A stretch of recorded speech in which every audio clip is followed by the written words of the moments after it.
Hello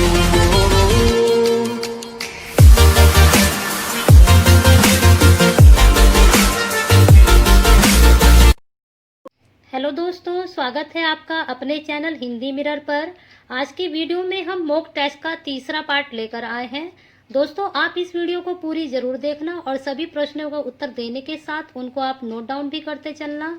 हो सकता है नेट जेआरएफ के साथ आपकी ये आगामी परीक्षाओं के लिए भी लाभकारी साबित हो। दोस्तों, मॉक टेस्ट देते रहना चाहिए।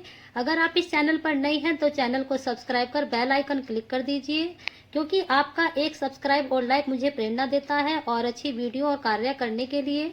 तो चलिए शुरू करते हैं आज का मॉक टेस्ट। चलिए दोस्तों, शुरू करते हैं आपके यूजीसी और जेआरएफ के लिए अति महत्वपूर्ण प्रश्नों की श्रृंखला। ये आपके यूजीसी के साथ साथ सभी परीक्षाओं के लिए भी महत्वपूर्ण प्रश्नों की श्रृंखला है। सबसे पहला प्रश्न है, ट्रेजेडी का कर्तव्य कर्म केवल करुणा त्रास के लिए माध्यम प्रस्तुत करना नहीं, अपितु एक सुनिश्चित कलात्मक परितोष प्राप्त करना है।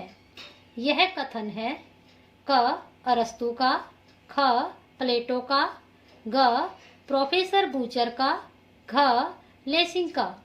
तो बताइए दोस्तों, इन चारों में से किसका कथन है ये? तो इसका उत्तर है प्रोफेसर बूचर का। ट्रेजेडी का कर्तव्य कर्म केवल करुणा त्रास के लिए माध्यम प्रस्तुत करना नहीं, अपितु एक सुनिश्चित कलात्मक परितोष प्राप्त करना है। तो यह कथन प्रोफेसर बूचर का है। फिर अगला प्रश्न है, अभिव्यंजनावाद के प्रवर्तक हैं क क्रोचे, ख क्रिकेगार्ड, ग लॉन्जाइन्स, घ प्लेटो। बताइए कौन है प्रवर्तक इन चारों में से? तो इसका उत्तर है क क्रोचे अभिव्यंजनावाद के प्रवर्तक हैं। फिर अगला प्रश्न है, प्लेटो का समय है क 427 से 347 ईस्वी पूर्व, ख 327 से 267 ईसा पूर्व, ग 400 से 330 ईसा पूर्व, घ 265 से 362 ईसा पूर्व। बताइए दोस्तों, प्लेटो का समय कौन सा है? तो इसका उत्तर है क। उनका समय है 427 से 347 ईसा पूर्व। फिर अगला प्रश्न है, इनमें से महाकाव्य है क भ्रमर गीत, ख साकेत, ग प्रिय प्रवास, फिर ग ख और ग दोनों। बताइए इनमें से कौन सा आंसर सही है? तो इसका घ उत्तर सही है। ख और ग दोनों सही हैं। साकेत और प्रिय प्रवास महाकाव्य हैं। फिर अगला प्रश्न है, नागमती किस ग्रंथ की पात्र है? क पद्मावत, ख साकेत, फिर ग प्रिय प्रवास, फिर घ कामायनी। बताइए इनमें से नागमती किस ग्रंथ की पात्र है? तो इसका उत्तर है क, नागमती पद्मावत की पात्र है। फिर अगला प्रश्न है, पीयू सो कहेऊ संदेश न हे भोरा हे काग, अर्थात मेरा संदेशा हे भोरे हे काग पिया से कहना। ये पंक्तियां किस कवि की हैं? क घनानंद, ख बोधा, ग जायसी, फिर घ सूरदास। तो बताइए दोस्तों, ये पंक्तियां किस कवि की हैं? तो ये पंक्तियां हैं जायसी जी की। फिर आगे चलते हैं। फिर सातवां प्रश्न है आपका, निम्नलिखित कवियों को रचना काल के आरोही क्रम में व्यवस्थित कीजिए। क सरहपा, सोमप्रभु सूरी, गोरखनाथ, हेमचंद्र। ख गोरखनाथ, सोमप्रभु सूरी, सरहपा, हेमचंद्र। ग सोमप्रभु सूरी, गोरखनाथ, सरहपा, हेमचंद्र। सरहपा, गोरखनाथ, हेमचंद्र, सोमप्रभु सूरी। तो बताइए दोस्तों, इन चारों में से कौन सा क्रम सही है इन कवियों का? बताइए। फिर इसका उत्तर है घ, सरहपा, गोरखनाथ, हेमचंद्र और सोम प्रभु सूरी, आरोही क्रम ये वाला सही है। फिर है 8वां, निर्गुण काव्य धारा के निम्न कवियों को आरोही क्रम में व्यवस्थित कीजिए। क, दादू, कबीर, सुंदरदास, मलुकदास। फिर ख, मलुकदास, सुंदरदास, कबीर, दादू। ग, सुंदरदास, मलुकदास, दादू, कबीर। फिर घ, कबीर, दादू, मलुकदास, सुंदरदास। बताइए दोस्तों कौन सा उत्तर सही है इसमें? तो दोस्तों इसका उत्तर घ सही है। कबीर, दादू, मलुकदास, सुंदरदास निर्गुण काव्य धारा के ये कवि आरोही क्रम में हैं। फिर अगला प्रश्न देखिए, पंत की रचनाओं को रचना काल के आरोही क्रम में व्यवस्थित कीजिए। क, पल्लव, गुंजन, युगांत, युगवाणी, पल्लव, युगांत, गुंजन, युगवाणी। फिर ग, गुंजन, पल्लव, युगांत, युगवाणी। फिर घ, पल्लव, गुंजन, युगवाणी, युगांत। बताइए पंत जी की रचनाओं का रचना काल के आरोही क्रम कौन सा है? तो इसका उत्तर है क, पल्लव, गुंजन, युगांत, युगवाणी ये वाला क्रम सही है। फिर अगला प्रश्न है, भाषाओं को आरोही क्रम में व्यवस्थित कीजिए। क, पाली, प्राकृत, अपभ्रंश, हिंदी। ख, प्राकृत, पाली, हिंदी, अपभ्रंश। फिर ग, हिंदी, प्राकृत, पाली, अपभ्रंश। फिर घ, अपभ्रंश, पाली, प्राकृत, हिंदी।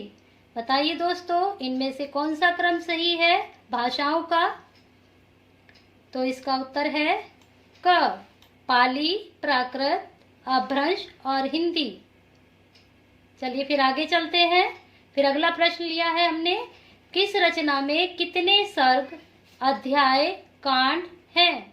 सुमेलित करें। ये सूचीवन है, इधर रचनाएं हैं और इधर इनके सर्ग, अध्याय और कांड हैं। तो इसमें हमें सुमेलित करना है। साकेत 12, कामायनी 15, रामचरितमानस 7, पृथ्वीराज रासो। अब इसको हमें सही सीक्वेंस में लगाना है। तो बताइए कौन सा आंसर सही है? तो इसका ख सही है। साकेत में 12 ये सामने सही है, कामायनी में 15, रामचरितमानस में 7 कांड है और पृथ्वीराज रासो में 69 सर्ग हैं। चलिए अब आगे प्रश्न पे चलते हैं। निम्नलिखित काव्य शास्त्रीय ग्रंथों को रचनाकारों के साथ सुमेलित करें। इधर सूची 1 है, इधर सूची 2 है। फिर का है इसमें काव्यदर्श मम्मट, काव्य अलंकार दंडी, काव्य प्रकाश भामह, घ साहित्य दर्पण विश्वनाथ। तो बताइए इसमें सीक्वेंस में लाना है, कौन सा सही है? कौन सा सही है? तो इसका उत्तर है ख सही है। काव्यदर्श दंडी, फिर आपका काव्य अलंकार भामह, काव्य प्रकाश मम्मट और साहित्य दर्पण विश्वनाथ जी। चलिए अब अगले प्रश्न पे चलते हैं। यहाँ पर ये हमने स्थापना ली है, फिर यहाँ पर तर्क है, फिर यहाँ पर बताना है कि इन दोनों में कौन सा सही है कौन सा गलत है। मिथक मानव इतिहास को समझने का द्वार है। फिर ख है क्योंकि ये इतिहास की भांति तथ्यात्मक होते हैं। तो इसमें क पहला है क सही ख गलत, फिर दूसरा है क गलत ख सही, फिर तीसरा है क और ख दोनों सही, फिर चौथा है क और ख दोनों गलत। तो बताइए दोस्तों इन दोनों में से, इन दोनों का, इन चारों में से कौन सा उत्तर सही है? तो इसका पहला सही है, यानी कि क सही है और ख गलत है। यानी कि मिथक मानव इतिहास को समझने का द्वार है, परंतु ये इतिहास की भांति तथ्यात्मक होते हैं, सही नहीं है। फिर अगला है कबीर कवि और भक्त बाद में है, समाज सुधारक पहले है। फिर इसका तर्क है, कबीर का काव्य उपदेश परक है। तो इसका पहला है का गलत, ख सही है। फिर का सही, ख गलत है। फिर तीसरा है का और ख दोनों सही है। फिर इसका है का और ख दोनों गलत है। तो स्थापना से तर्क आपका ये मिलान हो रहा है या नहीं? इसका उत्तर है, बताइए इसका उत्तर है 3 सही है। क और ख दोनों सही है, यानी कि स्थापना से तर्क मिल रहा है, मैच कर रहा है। फिर अगला है, दलित सौंदर्य साहित्य का सौंदर्य शास्त्र पुस्तक के लेखक हैं।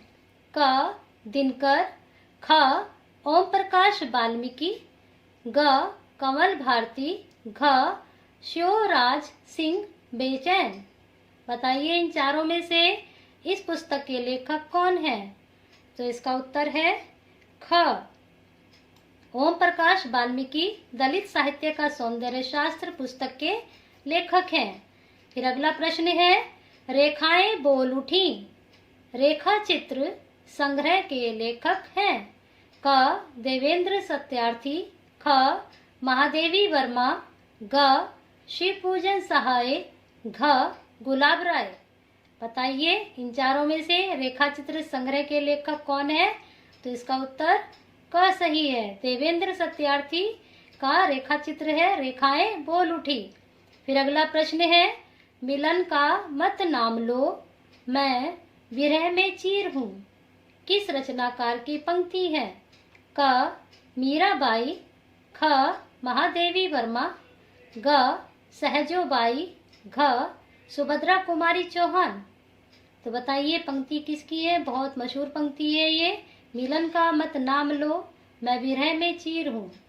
तो ये पंक्तियाँ महादेवी जी की। तो दोस्तों, अगर आपको आज की वीडियो पसंद आई है तो इसको लाइक एंड शेयर करना ना भूलिए, क्योंकि आपका एक लाइक और शेयर मुझे प्रेरणा देता है और अच्छी वीडियो बनाने का। और आप हिंदी मिरर विद सुनीति के साथ ऐसे ही जुड़े रहिए और अपना प्यार और साथ बनाए रखिए।